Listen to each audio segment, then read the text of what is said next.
see you.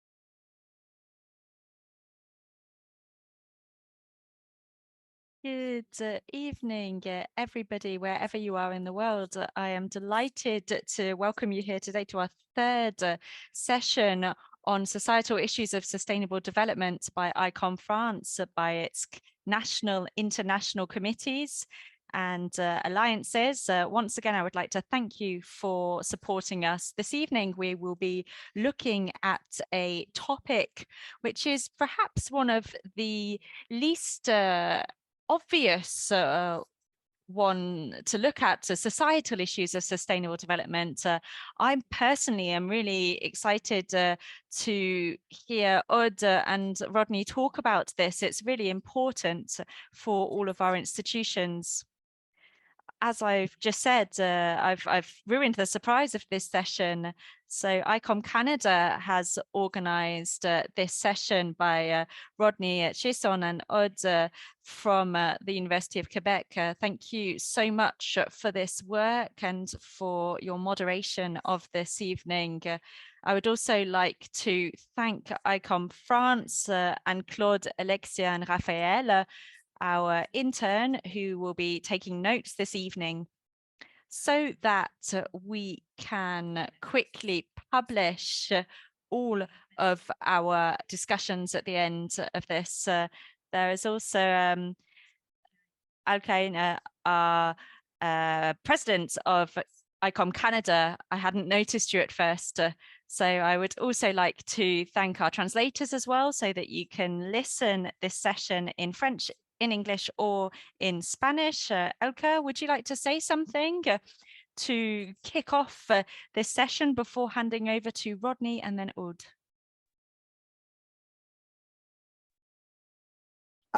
Sure. Hi, everybody. Nice to see so many people on this call. And I am actually in Paris at the moment, but I haven't had much time to say hello to everyone. I do see a couple of people who I've managed to connect with. And of course, some colleagues from Canada are here. And I'm very pleased to be co-hosting and very happy to have Rodney hosting and Aude as well. So nice to see everyone. Bye-bye. Thank you very much, Elke. Rodney and Aude, over to you.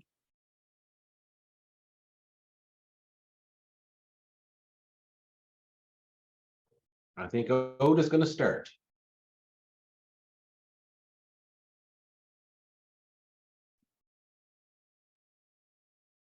I'll start. Good morning, good evening, everybody. Thank you, ICOM France and all of the partners committed to this project, like ICOM Canada, that we've brought together for this panel. I wanted to share something. The social dimension, as we know, is often little understood. So I've shown three little charts. So we have Pop, which is an Italian researcher, which shows the dimensions of sustainable development. And if you look at the social and cultural dimensions based on the three dimensions, therefore, plus cultural dimension of sustainable development as it has been conceived since the start, we can see conservation issues, we can see heritage, knowledge, cultural skills, and also intangible matters, identity, the public audiences, inclusion, cultural diversity, intercultural dialogue, creativity and innovation, and of course, artistic vitality and cultural vitality in different territories. If we look in social dimension, it's well-being, sense of place, social responsibility, active citizenship and participation, and also engagement of organizations. I'm not going to go over the economic and natural dimensions, but when we're talking about the social dimensions of a museum within sustainable development, it's about considering all of these aspects here. And since 2015, we have moved into sustainable development goals using the 5 Ps now. So people, planet, prosperity, peace, and partnerships. All of the environmental or socioeconomic goals are now linked together. The idea is to think about the links between them so that these 5 Ps can be recognized in all of our different actions. Today, we're going to be looking more at societal issues, which represent the SDGs 1, 2, 3, 4, 5, 7, 11, and 16, I believe, which relate to peace. So you can see there's health, vulnerability, access to education, integration of immigrants, people of different genders, etc. So this impacts a whole range of aspects within the society dimension, which has often been considered at the scale of audiences or publics, but now we also need to think about it for our employees, our territories, and all humans and non-humans on our planet Earth. So I just wanted to introduce that to you, and Rodney and myself will be presenting 4 speakers. And Rodney will be presenting the first 2 and I will be presenting the second 2. I'm going to hand back over to Rodney now, and I thank you for your attention, and thank you to the participants for accepting, sharing your thoughts on this matter. Thank you.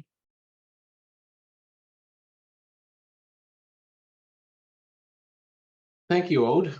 So Jalasi, which is welcome in Mi'kmaq, and Falcha, which are welcome in Gaelic, and Bienvenue. My name is Rodney Chaisson, and I'm the Executive Director of Bellin and Gale Highland Village and a board member with ICOM Canada.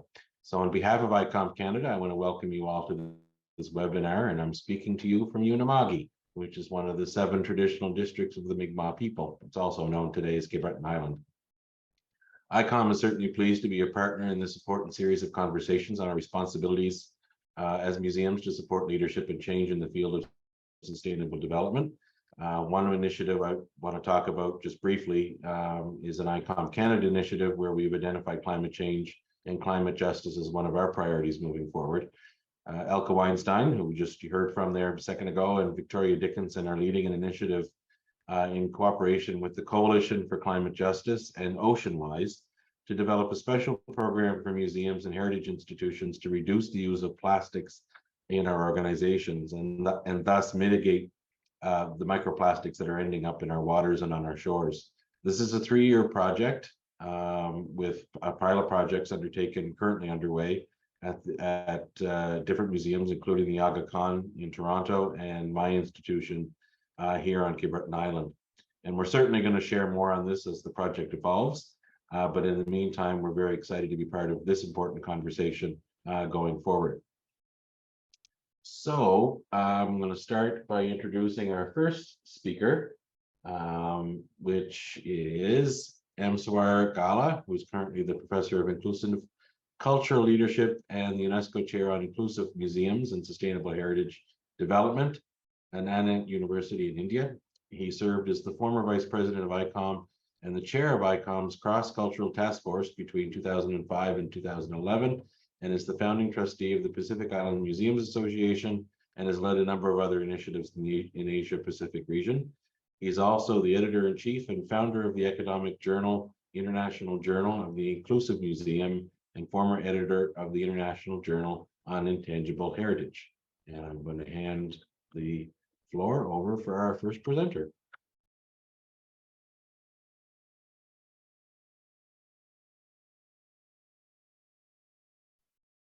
Okay, I unmuted myself. Just 1 minute. Greetings, everyone. Greetings from a rather wonderful place called Ahmedabad, which is a World Heritage City. I'm Australian, but I came to India to assist in the development of some new initiatives, but most importantly, to work on an eco-museology project called Kodallu. Kodallu means daughters-in-law, and locating women in sustainable heritage development. When I came back, thanks to ICOM France, ICOM Canada, and all the wonderful organizers, I really appreciate, that you really centering SDGs in museum development, the 4 pillars of sustainability. If you log on to onsustainability.com, I established a 4 pillars in sustainability knowledge community with a very prestigious journal going with it. And before I established onmuseums.com, which is to do with the International Research Committee on Inclusive Museum.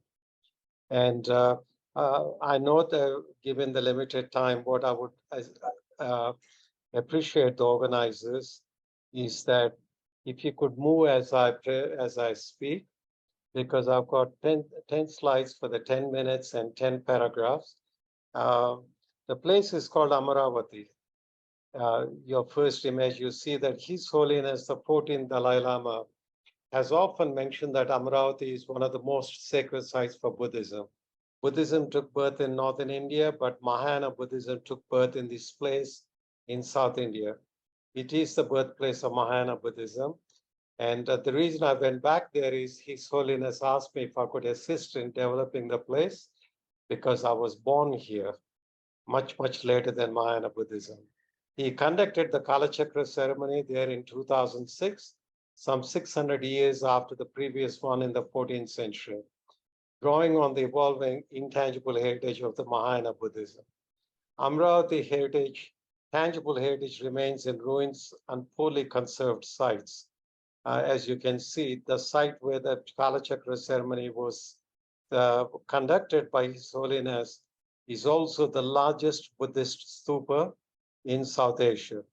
And unfortunately, it is completely, sculptures have been removed, elements have been removed. If you go on to the next slide, and this is one of the sculptures in the British Museum. And most of the world famous because Amaravati Buddhist sculptures were removed or stolen. There is a whole international school of art called Amaravati School of Art. And the most significant collection is in the British Museum, recontextualizing, revitalizing the Amaravati heritage in all its manifestations is a major project that I worked on from the end of 2015 with the blessings of His Holiness the Dalai Lama. Women, especially local daughters-in-law, played the lead role. Eco-museology provided the most apt methodology for us. If you go to the next slide, please. Mavuru Ma Kodallu, our town, our daughters-in-law, hereafter Kodallu, was launched as a project on the International Women's Day, 8th of March, 2016. You may ask why we launched this. When I first moved there, I did social mapping, and I found that nearly 99% of participation in public spaces, anything to do with culture, is by men. And yet women are the carriers of their local cultural values and local heritage. So participatory cultural mapping and self-empowerment of women was central to the project. Demographics of the town revealed that the locally born women married and men from outside the town, it's about 17,600 people in the town on left. Women born elsewhere married men from Amaravati, mostly farmers, made the small town their home. They brought with them knowledge of their mothers and grandmothers, homemaking, bringing up children, sharing traditional stories, lullabies, diverse cuisine and traditional medicines, and healing was part of it. In short, they transplanted the memories and living traditions and cultures of the birthplaces from wherever they've come from to Amaravati. They often wore the same sari in which they got married in their mother's home. When they moved to their husband's home in Amaravati, it was a customary rite of passage. But until this project started, they had no voice in the town. So it was a transformative project in that sense. If you move to the next slide, one of the local women, who is a weaver, she made the map of the place in silk. And there are over 20 sites that are mapped. And these are the sites around which the women worked as 96 daughters-in-law, oldest was 94, and the youngest 23, formed the self-help women's group for the project. They were across all castes, religions, and communities. They're Muslims, they're Hindus, they're Christians, and hardly any Buddhists left. But they came from across all the communities. 26 of them actively used WhatsApp to communicate with everybody. 3 were employed on the project by funds that are brought in from outside, and then subsequently supported by the local farmers. Individually, they were isolated in their own streets and homes. In the civic space of the Amaravati Heritage Center, the museum which I developed, they became a collective with the understanding that the heritage values from diverse places and its fusion locally form the quintessential Amaravati culture and heritage that's dynamic, evolving, informing the sense of place and identity of the next generation. And if you go on to the next slide, they took ownership of 20 places with residual intangible heritage, all of them with tangible heritage, and the revitalization of these places. They provided for the reinterpretation and presentation of the artifacts in the museum. Performing arts, especially classical Kuchipudi, as you can see in this slide, was performed in the main temple for the first time since October 1947. Classes were initiated for primary and secondary school pupils. Even though it is a Brahmanical Hindu dance, Sunni Muslim women brought their daughters for the classes. They used to sit with the burqa, in fact, the niqab covering their face, watching their daughters who were dancing. Ground art of Mugu was revitalized during the annual Harvest Festival and other auspicious occasions. Women of all ages and backgrounds reclaimed the main street of Amaravati, as you'll see in the final slide. Art competitions were held in 3 categories: grandmothers, mothers, and daughters. And all the activities were funded by local farmers who were either their husbands or fathers-in-law or the daughters-in-law.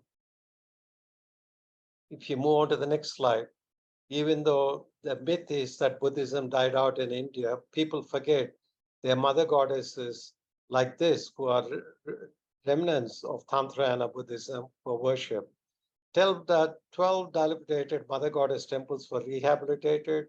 Unlike the bigger temples where the consort is often subordinate to the main male god, in the mother goddess temples, the female deity in her contextual localities was predominant. Men as subservient to the mother goddess, the male consort. The demonstration project was the Balislamata Liguri, as you see the mother goddess in this slide. Her idol was recovered after it was stolen in illicit art traffic. The day of her reinstallation in the temple on 7th of November 2014 became a Jatara, or major day of celebration, rituals, and blessings and feasting. Daughters-in-law were the majority in the festivals. Her dilapidated temple has been conserved to its 13th century form. Rituals were revived. Naming of newborn babies, first sighting of babies by their grandparents, and a number of other traditional intangible heritage elements that were endangered were revived through intergenerational transmission between the older women and men and the daughters-in-law. Traditionally, oxen for the plows, bullock carts were brought to the Balislamma temple for blessings. Now, even new motorbikes that are bought especially for their teenage daughters are brought here for blessings. Temple area, including the banyan tree, huge banyan tree, became part of the civic space for the daughters-in-law to build on their solidarity. And here, the next slide shows in the shade of the banyan tree, the daughters-in-law gathering together for ceremonies and rituals. The Cordaldo project, the daughters-in-law project, included primitive conservation workshops for objects of significance, often from the past 2 centuries, brought from their birthplace. That means they brought them into the museum, they received their training, then they took them home, and they knew how to look after them. So every home has a museum, which is an eco-museological idea. The idea of every home on earth as a living museum was translated in their everyday lives. As for the antiquities, women's perspectives were promoted. Even we tried to influence the British Museum to bring in, from their predominantly Western Anglophone gaze, aesthetic gaze, and male gaze, women's perspectives by making interventions online. 2 major art exhibitions by the Cordaldo from Amaravati and the neighboring districts were showcased.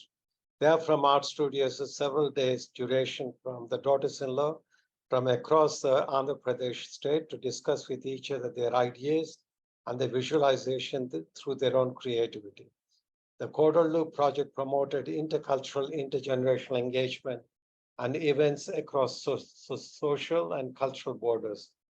Posters include the image of trans youth, highly respected traditionally. That's very interesting that trans women and trans men were highly respected until the British called them ugly, and that it is a degenerate civilization that that honors and respects trans people.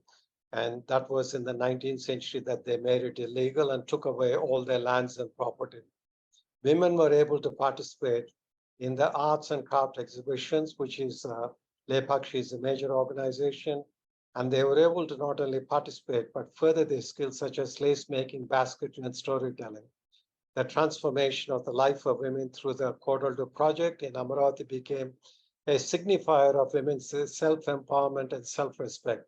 Men publicly played a support. Initially, they were hesitant, but soon they played a supporting role and often praised the ability of the daughters-in-law to bring to life the historical and dormant cultural landscapes of Amaravati, which are 2,900 years old. It is an exemplar of SDG 5, gender and culture and sustainable development. If you go to the next slide, the newfound sense of empowerment provided the much needed support for the Cordaldo to address social justice concerns. Because under the SDG 5, one of the important things is the self-respect and dignity and ability to participate for women and girls. Their advocacy, this is the daughters-in-law's advocacy, stop child marriages. You know, as young as 11-year-old girls were being married, they were stopped. Young widows with children, most of the widows were below the age of 30 with at least 2 children. From child marriages started receiving overdue government support through widows' pensions. They were supposed to get them legally, but they were not getting them, but the daughters-in-law made the intervention. Uncle, niece, parallel cousin marriages are not practiced anymore. They were the tradition because these close family marriages resulted in a high level of children being born with disabilities. So it's an educational program through the ICOM Museum that women's awareness and husbands' awareness was raised about what causes disabilities through close kin marriages. Very often, girls with disabilities were not allowed in the public or go to school by their parents due to the stigma in the society, because people often say that if you have a girl who's disabled in your family, nobody will marry into your family. So mothers would restrict them home. So we started a new school, support school for girls with disabilities. This has changed. Girls from lower castes were trained to look after their own safety. As you see in the image, the police sub-inspector is training young women about their rights and their access to support services. These and many other concerns are being addressed by the daughters-in-law, who emphasize that their cultural empowerment in public spaces, that is culture in development, is helping them to address social development or sustainable development. It is an approach that UNESCO has been advocating as part of its culture and development approach. In the next slide, you see that young women who would have never been on the main street performing started performing, celebrating, taking over the main streets. Now, when I say taking over main streets means participating in main street life actually means jobs, income, dignity, self-respect, well-being. The project learnings are rigorous participatory cultural mapping is critical for ensuring the participation of women in sustainable development. Ownership by women through their own community cultural leadership is sustainability. Intergenerational transmission of cultural heritage and redress to go beyond the boundaries of gender, caste, class, and other cultural borders. And civic spaces such as the museum or the village goddess vicinity and heritage spaces can be empowering for women through the local initiatives. Eco-museology has proved to be an invaluable methodology to bring people and their heritage together, especially for women and girls. And here you see on the main street with the main temple, the local women, forming the jury for ground art and evaluating it. And that's it from me on the social dimensions, sustainable development through a case study addressing SDG 5. My email is there. My website gives you a lot of articles on this.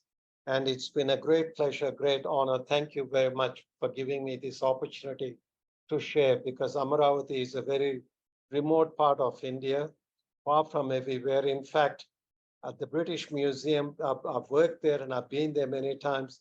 When people come, they don't even know that Amaravati is a place that exists in India. And yet the second largest and the largest Buddhist collection in the British Museum or anywhere in the world, the largest early Buddhist collection comes from this one site. So I appeal to you that when you think of social dimensions of sustainable development, we got to be very careful that women provide the leadership. And my last comment is that you may ask, how come I as a male was invited by the women and that I could work with them? It's very simple. Traditionally, everyone is considered half male, half female. In fact, there are local gods and goddesses who are half male, half female called Ardhanarishwara. And in all of us, there's the male and the female. Through socialization, one becomes dominant. And I was brought up in this village, and the women felt that I understood this non-binary or the self as we look at culture and sustainable development. Thank you for listening to me.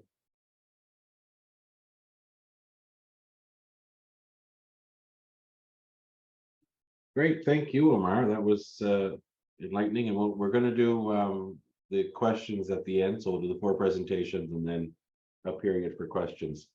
So I'm going to introduce the next speaker, who's Diala Nammour. He's been with the Modern and Contemporary Art Museum since 2020 with a double master's in social psychology, prejudice and intergroup conflict and visual communication. She worked as a researcher from 2000 to 2002 in Lebanon, and then as an artistic director from 2008 to 2020 for cultural institutions and publishing houses in France. So I'm going to hand the floor over to Diala. Hello, everyone. Can you hear me?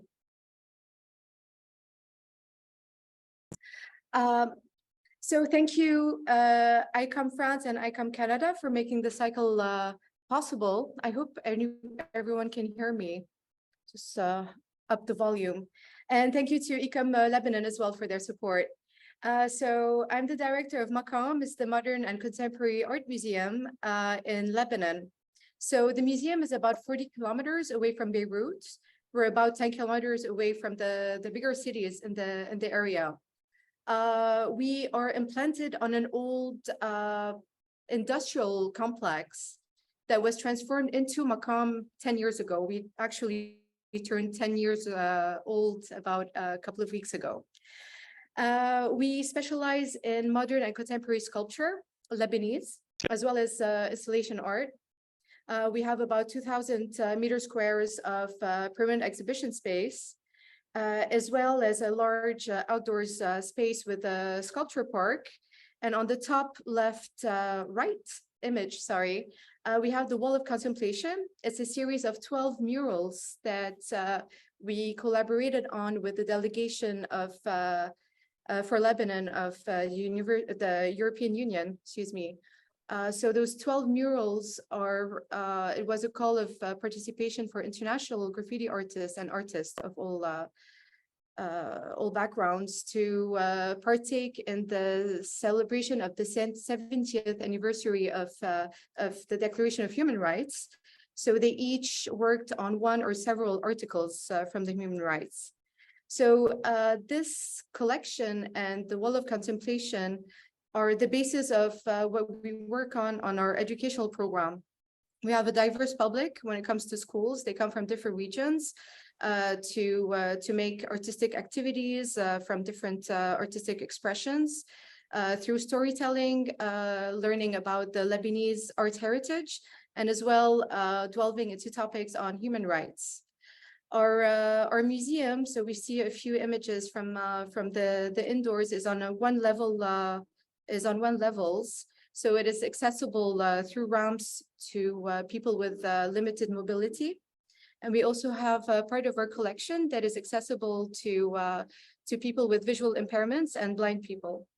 So we have labels in Braille, as well as a specifically curated part of our exhibition, thanks to the help of Red Oak Association and the Omero Tactile Museum in Italy. So we also have different programs and different activities around art, well-being, and nature. We have a glimpse into the views we have around the museum. We have a large hiking area, so we get into also issues of biodiversity and waste management. Can we please move to the next slide? Next slide. Oh, thank you. So here we see a bit about the location of Maqam. We are in a region that is about 20% of the Lebanese territory. It's a kind of a low density area, and we see in the lower map that we're 7 kilometers away from the coastal highway. This is quite significant when it comes to accessibility, because we don't have a lot of public transportation options. So the thick yellow line represents the coastal highway that has buses that pass through so it's kind of an on-demand stop. There aren't proper bus stops. It just follows an itinerary. And then the small line is this distance that separates us from people who take public transportations to Maqam. We also see some spaces in our region, so we're not a dead end. We drive up to us. There are a few historical sites, archaeological sites. So Yanuh and Mashna'a has some Roman ruins. We have several biospheres and natural sites around our area. So the surprising thing, despite the lack of public transportation, we've had a consistent demography since 2013, since we came to exist.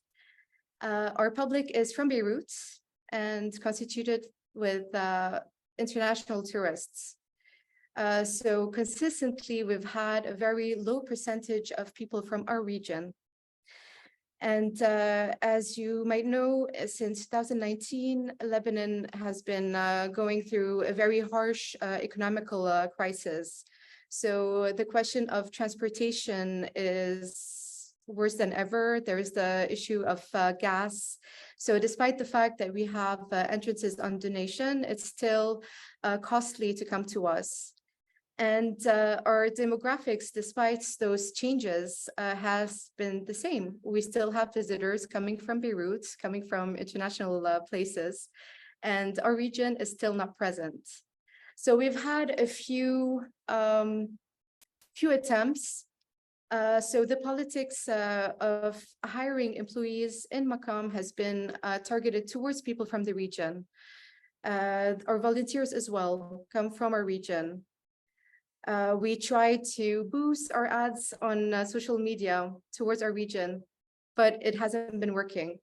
So I'm just going to tell you a very quick anecdote that happened about a year ago. I was going up, taking a taxi to work, And you see in the backdrop of the slide, this is in a building of an old factory that is adjacent to Maqam. So they used to create lime in those factories. The whole line of production was there. So those places used to hire 50, 60 people when they were all working jointly. So the taxi driver asked me what this building was, and I told him it's a factory. He told me yes, but why isn't it working? And I explained that it was defunct since the 80s. The machines were sold, and now there's a museum. And I was telling him about our educational program, our wall on human rights, our entrance on donation that is potentially free for people with low means. And we are showing our Lebanese art heritage. And well, to make it really short, he told me all that is good, but this museum can be elsewhere. There is an industry here, a factory. So he was talking about a potential. And the end of this conversation really resonated with me. It talked about our responsibility as well towards our region. Until now, actually, going to a shop, even in Byblos, people know about us as the factory. They know less about Maqam. So that was the whole questioning that was about how to attract a public that doesn't know us, and mostly how to attract a public that we do not know. So all of our program has been about creating very concrete outreach programs for us to export ourselves from Maqam to go to our region. So us being at a 600-meter altitude, it gets very cold in winter. So we've been thinking about using this low season to go to public schools. So we selected until now 6 schools in a 15-kilometer radius to go and bring to them a little presentation about the collection, about Lebanese sculpture heritage, and giving them an art activity, something fun to do and to take back home. So those activities will be also given in some community centers, also around the kind of the rural mountain area around us. What we've been doing before that, we've been starting to make a 100% local shop and cafe.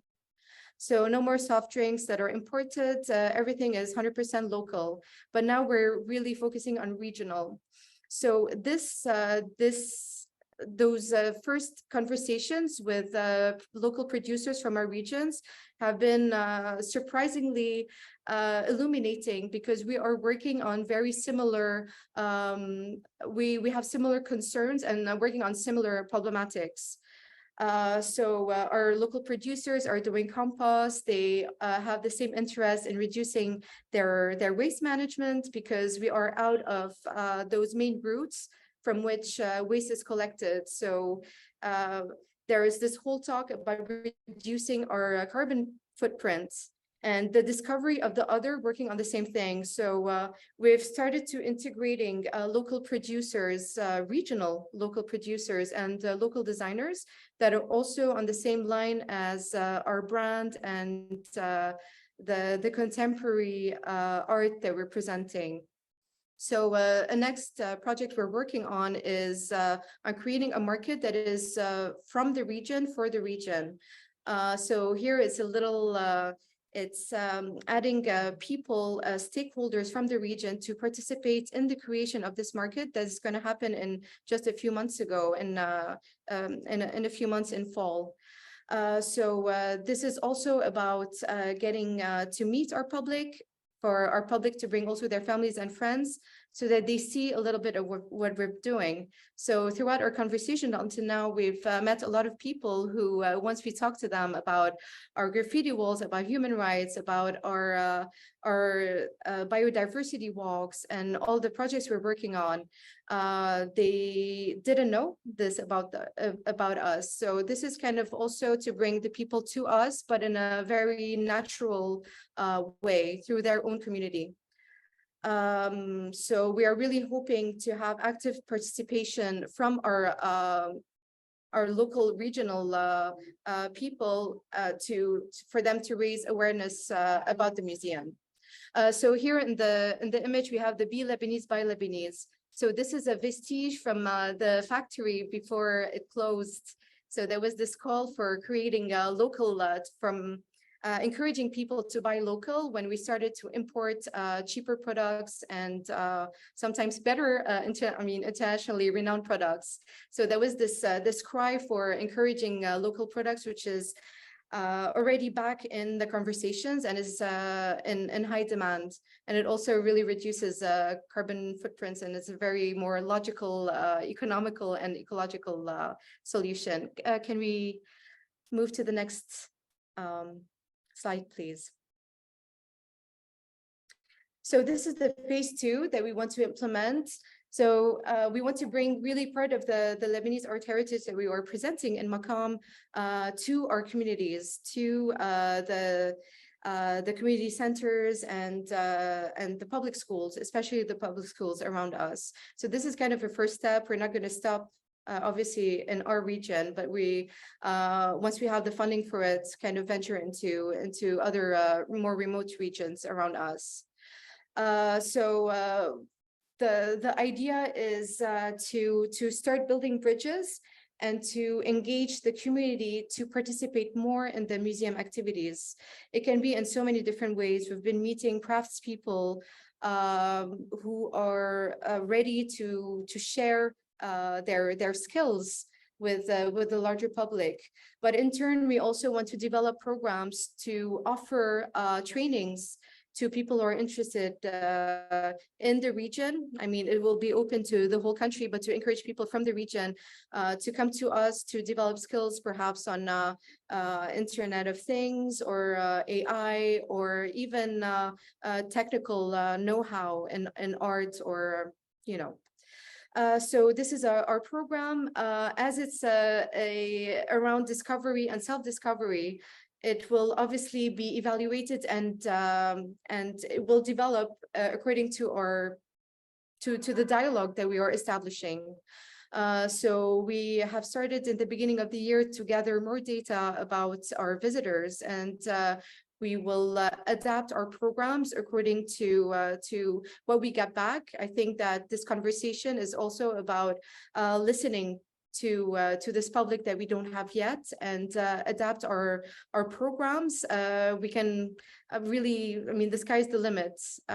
So we're going to really play it step by step, and through mutual support and engagement, we'll be able to ensure that our museum is relevant to our region, and that it will not be only a perception of relevance, but it will be a real relevance where we can really be there for our community the same way this factory was before it was defunct 30 years ago. Thank you very much. That was a very quick talk. And thank you for giving the time for small museums and showing how, even with a very limited budget and a small team, we're able to think collectively and prepare programs that are accessible and that can really establish a very humane connection with our publics. Thank you. Thank you, Diala. That's great. So the MACAM is doing a lot of great work there in Lebanon. There's a lot of what she said that very much connects with what we do here in Iona, which is another rural institution. So we'll look forward to some questions in the question period. So I'm going to hand it over to Aude, who's going to introduce the next two speakers.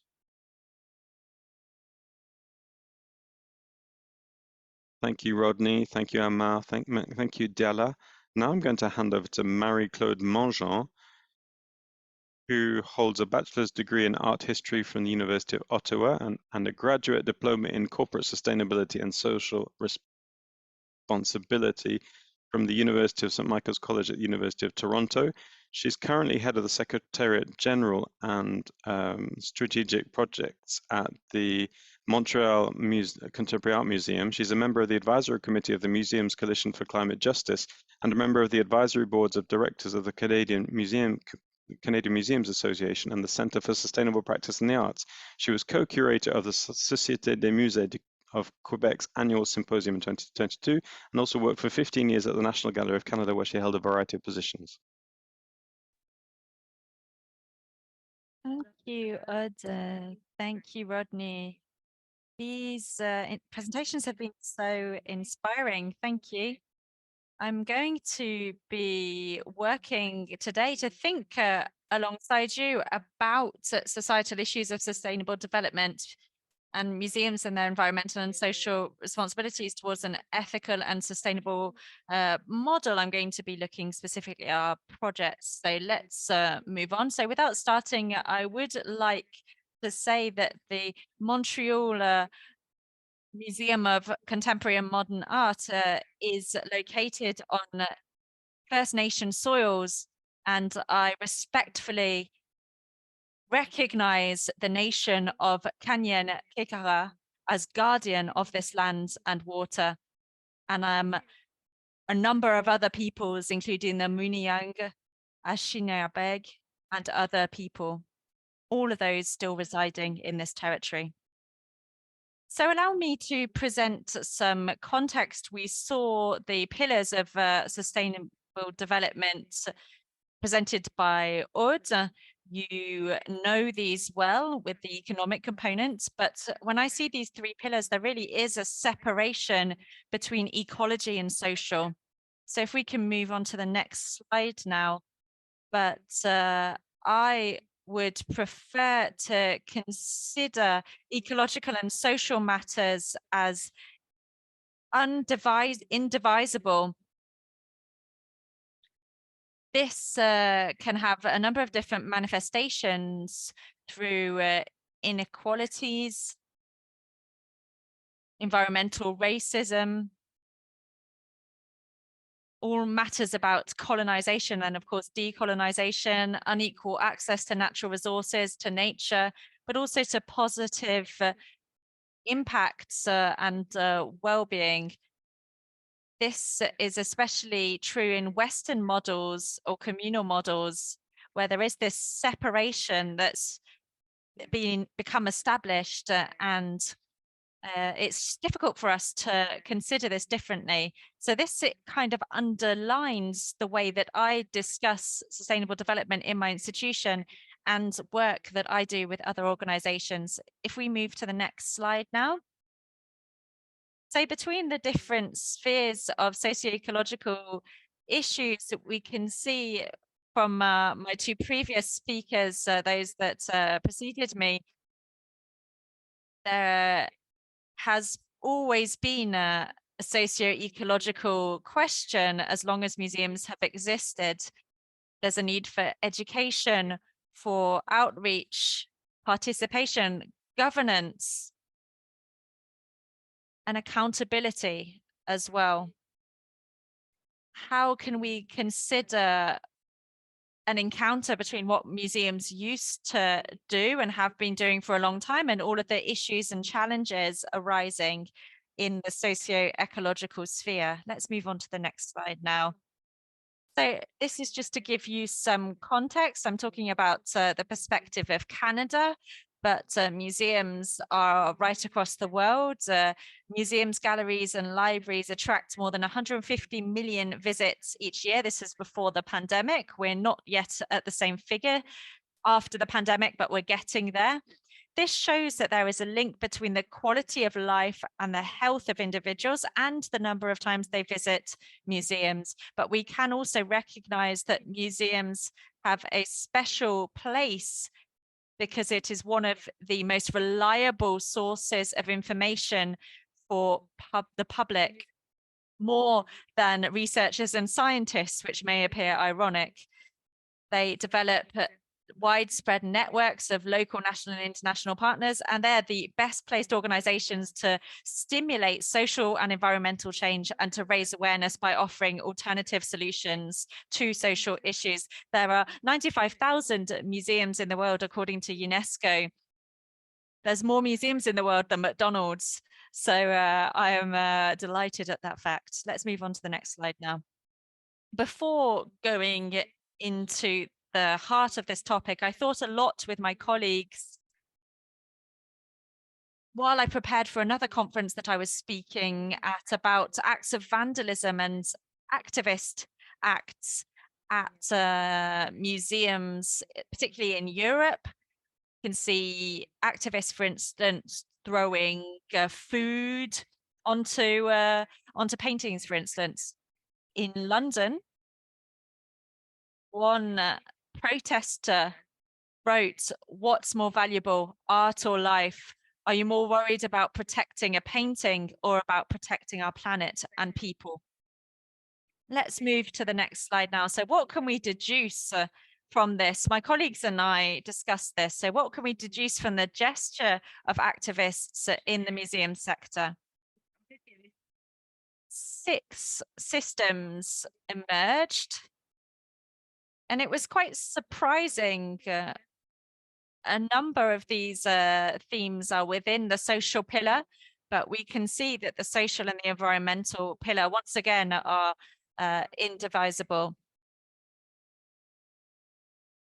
We examined through these this myth that museums are neutral. It's not true, but we want to ensure that there's transparency within the process, the decision-making process, in our way of presenting information, participatory governance, and recognize our history and examine our stakeholders. Another matter is that museums are accessible. As we heard previously, museums are here, but people are not necessarily attending, as we heard in Lebanon. Museums can sometimes be described as elite places, especially colonial places in Canada or the US. This is true. Museums need to be open to the interests, cultures, and values of diverse communities, particularly for Indigenous peoples or those who are underrepresented. Museums are powerless. As an activist in a museum, I want to advocate for the fact that museums shouldn't be powerless. We need to understand the impact of museums. If we want this to be an open place where there are protests, this means that there is a large social impact of these museums. Another misconception is that museums are fixed in time, that they perhaps reflect the past. That's not true. We are in living places. We are not distinct or separate from the current context. So how can we engage in dialogue with the public looking to take climate action, for instance? Some people think that museums play a secondary role, but they have a role to play, and they have a central position as a facilitator to share culture and communicate knowledge. It's not true in all countries, but in Canada, some people believe that museums are not involved in the climate crisis. This starts with analysis of our environmental footprint and also our links with fossil energy, fossil fuels, and a re-examination of our investors. Lots of people have talked about museums as agents of change. So allow me to share a reference here. Museums as Agents of Change by Mike Morawski. There are lots of other sources that refer to this. This is true for us as a museum of contemporary art, but how? This is our question. So first, we need to identify the stakeholders of a museum. This is very important. And we need to be talking about the reach that these individuals have. What is their influence? What are their expectations? I've placed a few stakeholders here, but I would encourage you to add in the chat any other stakeholders if you've forgotten. Please do suggest them to us all.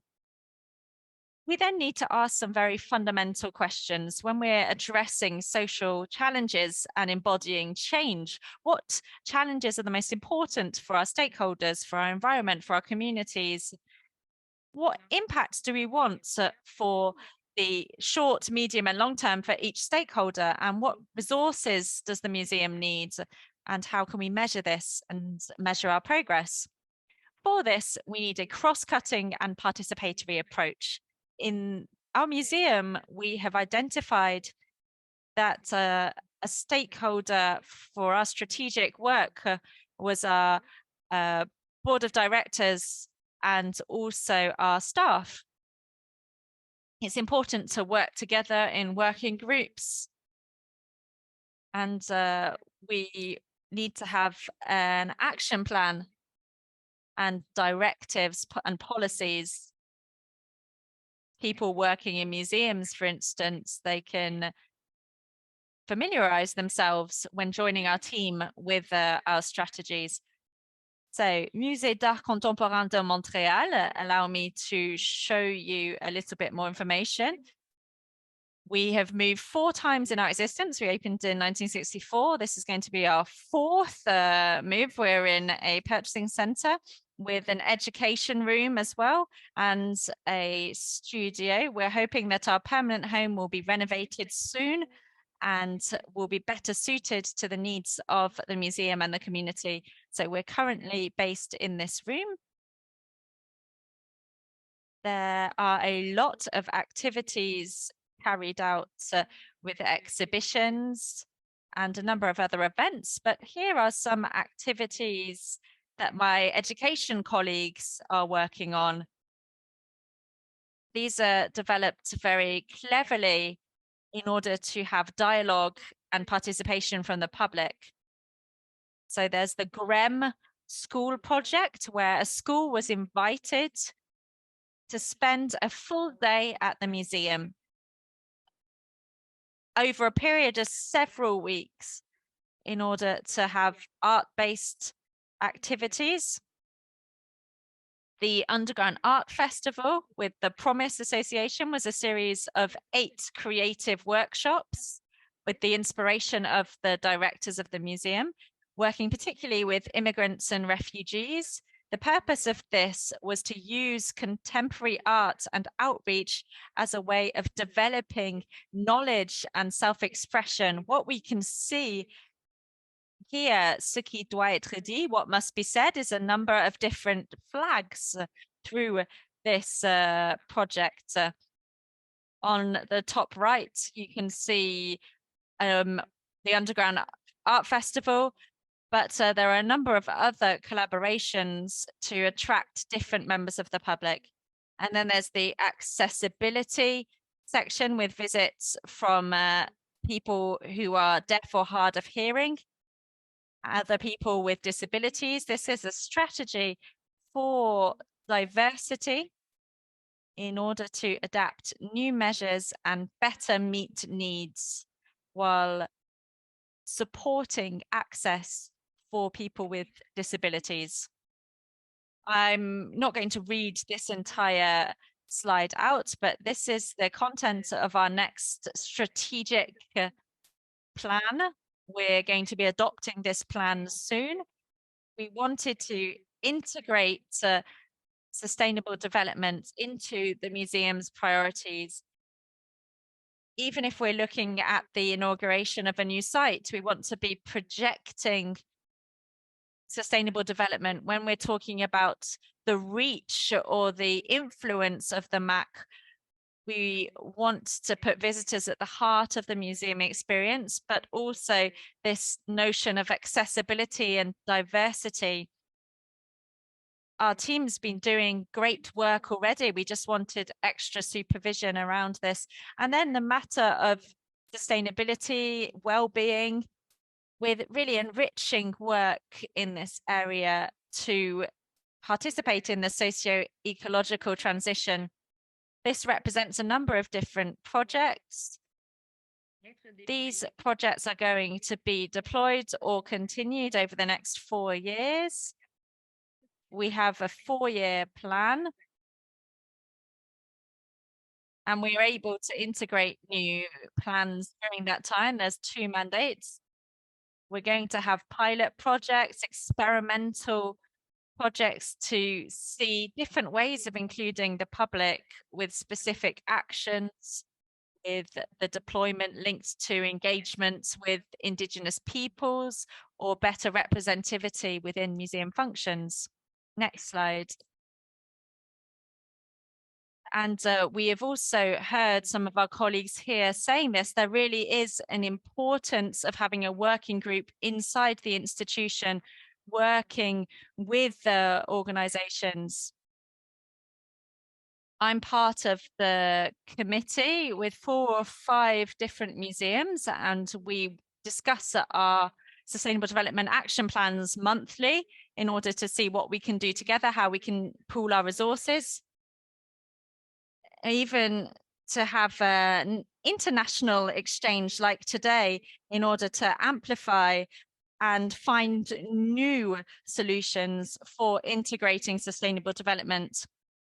Let me just say that there is a conference of Canada is called the Association of Canada Museums is called The Future is Collaboration. So that's what's happening at the Canada Museums Association. Feel free to contact me if you want to share any more information or continue the conversation. Thank you very much. Thank you, Marie-Claude. Marie-Claude is one of the biggest experts in museums in Canada. Please do feel free to reach out to her and she will be able to share her knowledge with you. As you have seen, we've looked at issues linked to women with the museum approach, then looking at the spirit of a place and how we can consider our relationship with public. We have museums based on economics towards a more social model, and then here an urban museum partially funded by the government, thinking about its strategic development within a framework of law, within a context of moving premises. But we're now going to be handing over to Xavier, who is a professor of social anthropology and museology at the University of Barcelona. He founded the master's degree in museology and cultural heritage management at the University of Barcelona, of which he was director for 20 years, including as vice president of the doctoral program. His research focuses on museums of society, ethnology, and memory. He also focuses on intangible heritage. He is currently coordinating a research project on museums and sustainability. He's published numerous works, including a book on the impact of COVID on intangible heritage, an article in Culture and Museums on the transformation of museums in Spanish society, and others on the impact of the effects of COVID on museums and heritage. And he will be presenting his vision of sustainability within this context. Thank you very much. Over to you.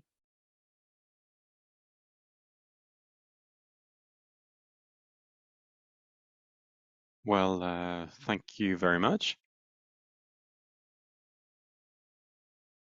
Thank you for inviting me to take part in this event. It's a real pleasure to take part in an international debate with colleagues from different countries, with different experiences from different cultures and even different time zones, because some of you, I think, are in the morning, some of others are, it's your afternoon, others it's your evening. So what we can see is that museums are powerful institutions for transforming society. Other speakers so far have presented precise examples. My presentation is going to be more general, and then we can talk together about it during the discussion, which might be more interesting. That's why I'm not going to give you any presentation slides, as it were. First of all, I just want to start by thinking about the notion of sustainability and the social aspects.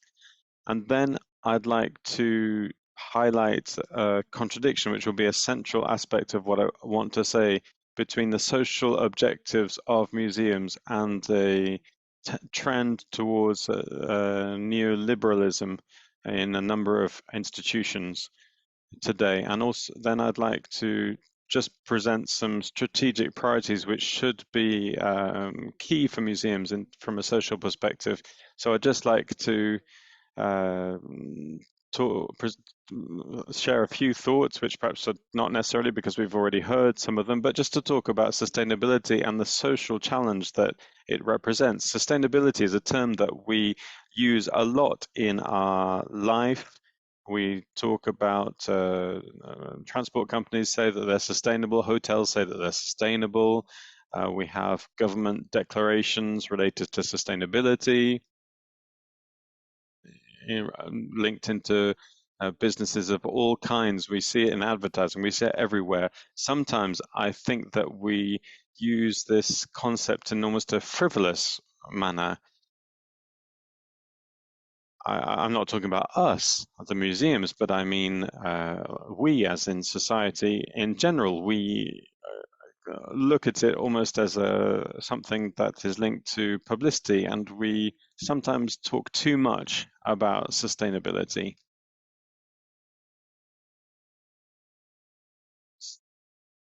Sometimes this is links into specific social behaviors,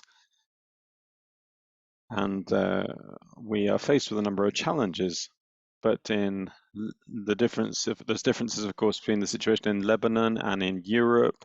Your museum models are very different, priorities are very different. This is why sometimes I wonder what we mean by the word sustainability. Of course, there's a lot of publications on this area, and we're constantly talking about it, but sometimes we need to ask ourselves the questions. What do we mean beyond these declarations of intent? Often we forget that sustainability is a broader concept, the notion of sustainable development, as we've seen in previous presentations, involves human rights, gender, and so many other issues. But generally, if we speak to Joe Public about what we mean by sustainability, people are thinking about climate change. They're thinking about the environment as a central issue. What we've heard in the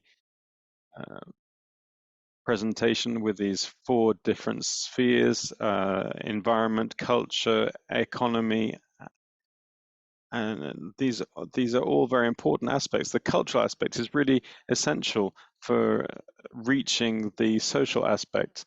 It's essential for cultural sustainability. We can't understand sustainability if we don't take into account cultural sustainability. What do I mean by that? There is a connection, and museums have an enormous capacity alongside cultural institutions, because these are instruments that are communicating the real challenges faced by populations and helping them to make decisions around heritage and development. And we are tools for mediation, for outreach and communication. Often we might hear that sustainability is a modern term, but actually it comes from a long tradition. We think about the creation of museums. Maybe there wasn't the label of sustainable or sustainability, but there was this notion of development and ensuring that museums were there to serve society. And I think it's important to take into account the fact that museums have always had more of a social dimension. The notion behind museums and the principle behind them has always been sustainable, has always been about sustainability. Before I move on to the second point, there's just something else I wanted to say. Wanted to say that the impact of COVID in museums has really been very significant, and this has given us ideas for approaching the idea of sustainability. It was the first worldwide event of history. Of course, we've had wars and we've had conflicts, but generally these have been more regional. But here we all experienced COVID, and museums had to close, had to survive without visitors. They had to survive without welcoming tourists. They had to find other ways of communicating. They had to work with social media. They had to carry out social actions in hospitals.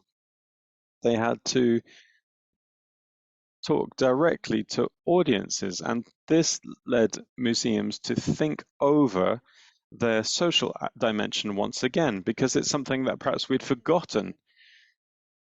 Now, thanks to new museums and when we see figures picking up again, and we see all these travelers again taking the airplanes and flying all over the place. We thought we were going to improve the sustainability of museums, but we forgot all that after COVID. But during COVID, we were talking about the need for more social and more sustainable museums, and I think this is something that's really essential. Things have changed a lot. There's a whole number of new variables that are in place, but we're going to see the long-term impact of this. COVID requires us to think in terms of the more social dimension. The second point, which is central to me, is that we talk a lot about social museums and social issues, but museums are now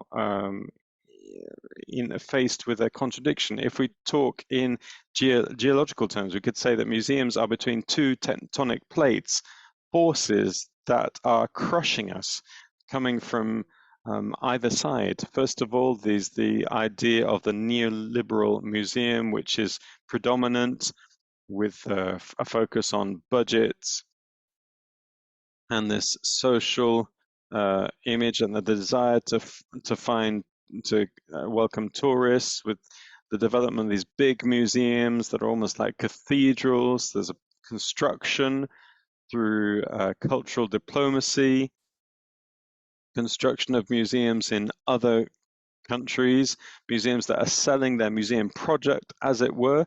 But this presents a contradiction of museum, or otherwise there's a proliferation of private museums that are not necessarily do not necessarily receive the same financial support, but these are museums that want to provide that exist through their own resources and earn money, even, which goes against the principles of ICOM. And this is opposed with the idea of the social museum, something that we're really talking about today and presenting today, this social collaborative museum, which is close to local populations, community museums, inclusive museums involving participation, covering gender and all these kind of issues. And these are two tectonic plates that really give museums a kind of schizophrenia, because we're asking them to be more profitable. We're asking them to be to have a very clear social image, but at the same time we're wanting to draw closer to local populations. The idea of neoliberal museology with big buildings, big museums, and this is present more in some areas of the world than in others, but I think we're seeing expansion more or less everywhere. And these are dynamics that lead to a kind of rejection with the local population. This has also been said, and we need to take this into account. Local populations see museums as something that attract tourists and lead to gentrification, and can also generate protest movements from local residents. In Barcelona, we've had campaigns against the construction of a private museum, and also public protests against a public contemporary art museum, which was seen and continues to be seen by the local people as a tourist facility. Even though the museum has a kind of social narrative, it is seen as something for tourists. So this question is also something that's important in a number of different cities, because museums are often seen as elite institutions, tourist institutions, which is not necessarily true, because most museums are not actually like this. The massive majority of museums are small museums that are socially committed, socially engaged, but in public opinion, there's an image, an elitist image of museums. And as the previous speaker said, it is no surprise that climate activists have carried out actions in museums because they have an impact and because they perceive these museums as places of power. There's also been protest movements, for example, in the US linked to Black Lives Matter, because the museums are seen as colonial institutions. And this is important because museums have this double-sided aspect. And I think all museums, most museums anywhere, are seeking really to develop this social aspect, but there is a contradiction that is there. How can we get beyond this contradiction? That's the third part of what I want to say. Museums are social, but most of the population don't see them in this way. And the neoliberal model that is present in many museums links us into this question. I think there are 5 major issues. First, there is the economic issue. We need to survive economically. We saw with the 2007 crisis, and also in the most recent crisis, we saw museum budgets dropping. There was an impact at a level of employment, and this is significant in a whole number of museums. There are other dimensions as well. The health aspect. How can we ensure economic sustainability without refusing social projects? Because often the temptation is to not focus on social projects. To what extent can we allow there to be private funding? And there is often this question of the tension between private funding and social aspect. Another aspect is the digital impact. And you might say, what's the link between sustainability and digital technologies? Well, I think this is essential. There's a clear progress and development in this area, but there's a lot of unknowns. A few years ago, we used to have the press, which was written on paper, but now the press is always online. And digital tools give us ways of participating that are important. The third strategic priority, which has also been mentioned this afternoon in the excellent presentations that have been made, is the need to be more collaborative and participatory, not only in terms of the actions carried out with the collections that we have, but also in terms of the very essence of the museum. The COVID period highlighted something which was really very important, how museums carried out actions to show what was going on during COVID. For example, through testimonials or material objects. It wasn't something that was imposed from outside about how these collections should be made. No, it was something that was developed collaboratively. And it's true, this is true as well for social participation. Collaborative and participatory museums are possible not only through actions that bring people into museums, but also in changing museums.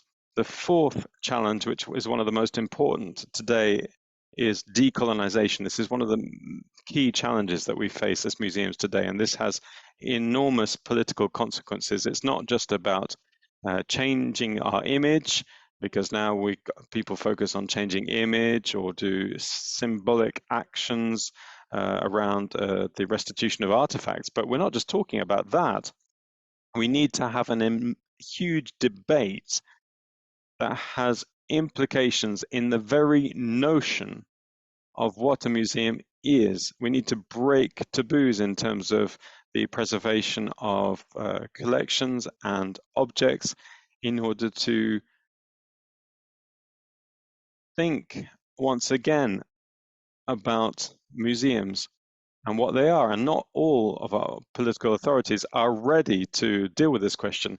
Just to an aside, in terms of the contradictions that I mentioned earlier, there is, of course, us and the technicians that are working in museums, but there are also politicians. Politicians are people that give the direction to the museums, and they sometimes have very different ideas than we might have. The fifth strategic priority would be to do with socially committing ourselves, being socially engaged. This is a really important issue, but we need not to just look towards the past, but we need to look at the present. We need to think about gender, climate change, resources, migrants, refugees, and we need to get engaged on these subjects, not in areas focused on accessibility only, but also we need to be socially engaged.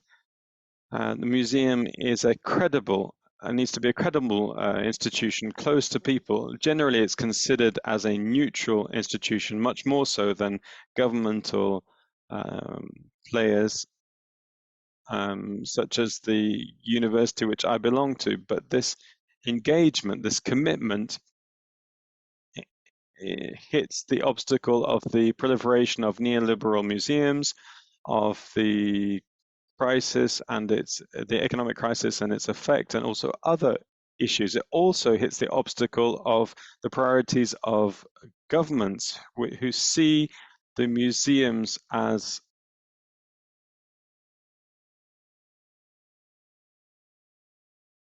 I'm just finishing.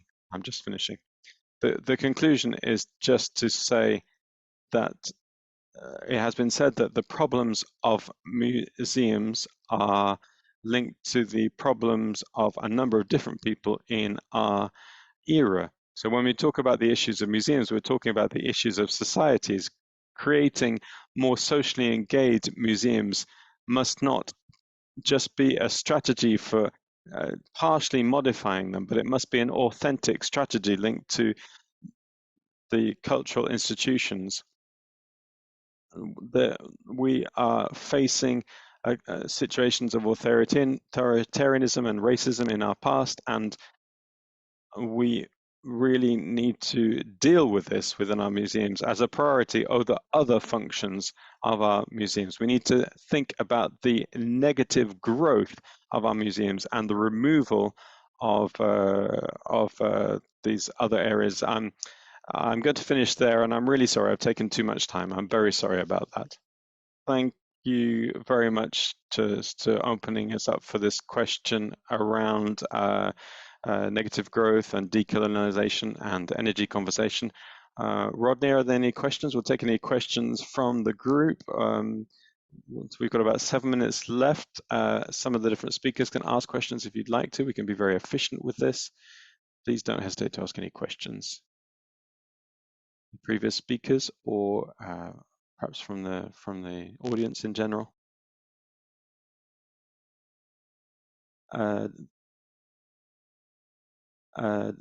Do the other speakers have any questions to ask? Any other speakers? Do you want to ask any questions to the speakers that have been?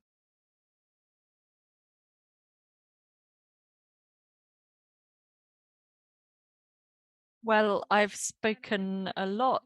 Perhaps I'm not the best person to be asking questions, but nevertheless, I would like to underline the fact that the three perspectives proposed open different doors. They were excellent, in my opinion, in order to understand very different contexts.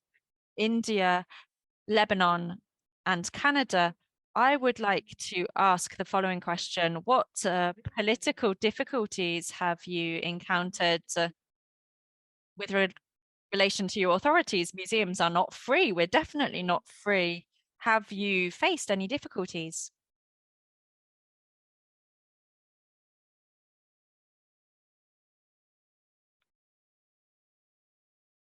Amar? Oh, oh, Well, authorities such and the politicians such, when they see a project is really gaining momentum with the people, they like to join. But the daughters-in-law made a clear decision that politicians and bureaucrats can come and participate, but they don't get the stage. So they took total ownership of the whole eco-museum project. So out of the 20 projects during COVID, 18 continued because they were locally owned, so people locally looked after the projects. The two projects where the government was involved were closed. Now that says it all, because there was no local support, local ownership for the two government projects.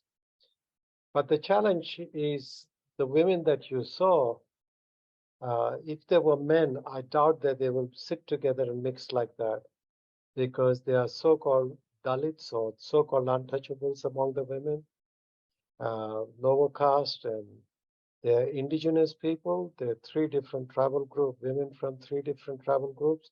But somehow the daughters-in-law transcended all these discriminatory boundaries and worked together. It was about their sense of empowerment as a collective. And that's why it became very popular in India. In fact, a lot of people want to model it. But I had to say one thing. If I were not born in that place, if I were not from the local community, if I were not brought up locally, even though I had the emic and etic perspective, they accepted me as one of themselves because I spoke the local dialect also. So eco-museology needs community-based cultural leadership, not parachute consultants. India is full of parachute consultants. They all sit in Delhi, socialize with the bureaucrats. When the money comes, oof, they parachute. Unfortunately, that's where India, the government is really committed to museum development, but the progress is very, very slow. Anyway, I'll stop there. Thank you for giving me an opportunity to respond.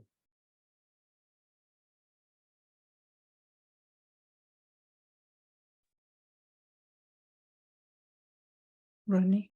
Do we want to give Lebanon a chance and Montreal a chance to answer that question?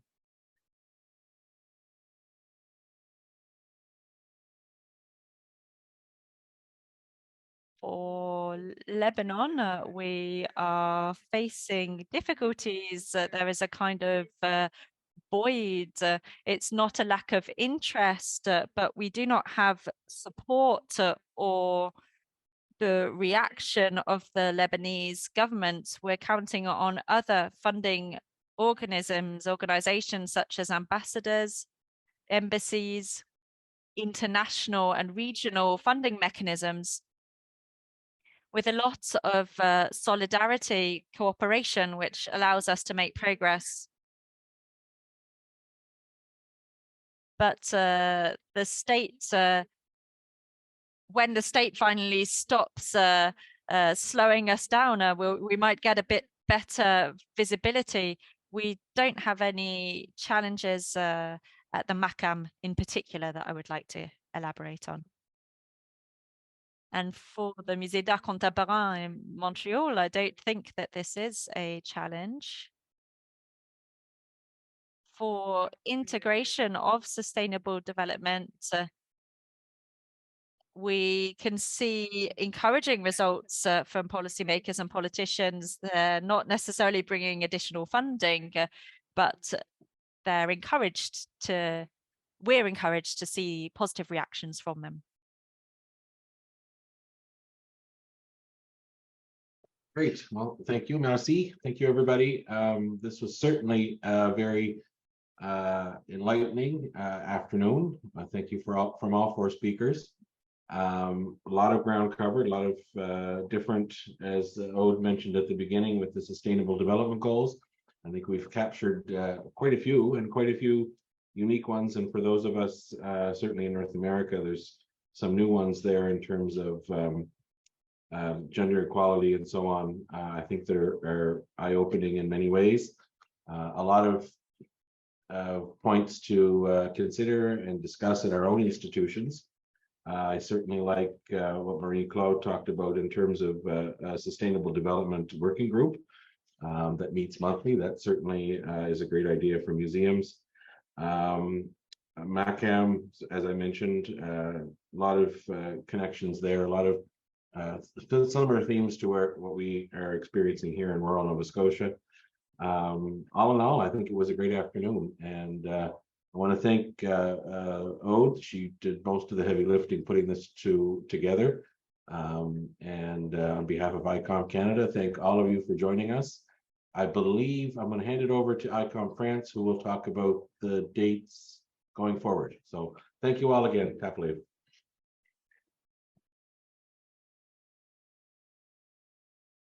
Thank you, Rodney and Aude, for this session and all of these speakers. It was so rich. I'm not going to go back over what Rodney just said. Thank you very much to all of you. We will be meeting on the 24th of September on a session based on training and research, the 18th of October for digital technologies and sustainable development, and the 22nd of November for reconstruction.